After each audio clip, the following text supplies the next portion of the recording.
नमस्कार दर्शक बंधु मु कालिया टीवी रे आपण मानक स्वागत जनाऊँगी। हाय फ्रेंड्स, आज चलतु जाणवा देश विदेश 10टी गुरुत्वपूर्ण मुख्य खबर। चलतु जाणवा प्रथम खबर।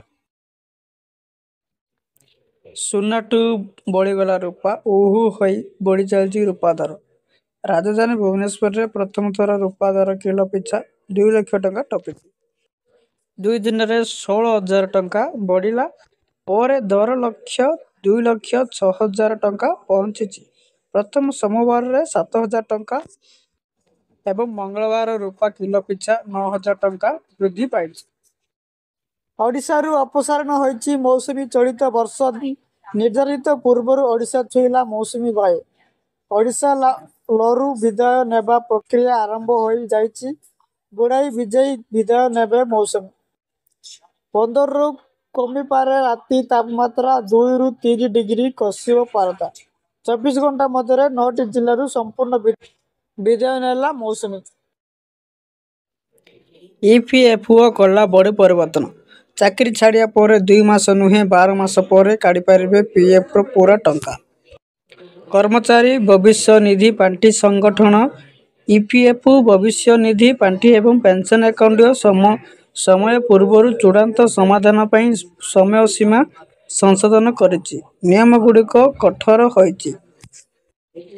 यह अधीन ईपीएफ सदस्य माने पूर्व 2 मास समय सीमा तुलन चाकरी छाड़ीबार 12 मास पर ही चूड़ांत समाधान पर आवेदन करें। 36 मासर बेकारित्व पर एबे पेंशन उठेबा को अनुमति दिया। राज्यर सरकारी कर्मचारी को मुख्यमंत्री दीपावली भेटी बढ़िला महंगा भत्ता 3% महंगा भत्ता वृद्धि करछंती राज्य सरकार। 55% महंगा भत्ता 3% को बढ़ी 58% हैला। पेंशन भोगी को टीआई रे मध्य बढ़िला टंका। गत जुलाई 1 रु अर्थात 2025 जुलाई रु पुछिला भावे लागू हेबो बोली घोषणा कराइछि।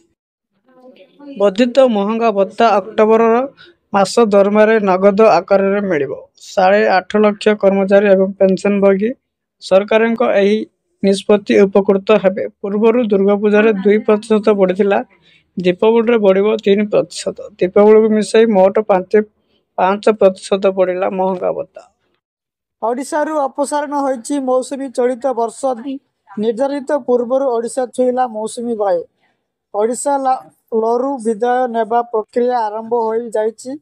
गुड़ाई विजयी विदाय नेबे मौसुमी 15 रु कमी पारे। राति तापमात्रा 2 रु 3 डिग्री कसिब पारता।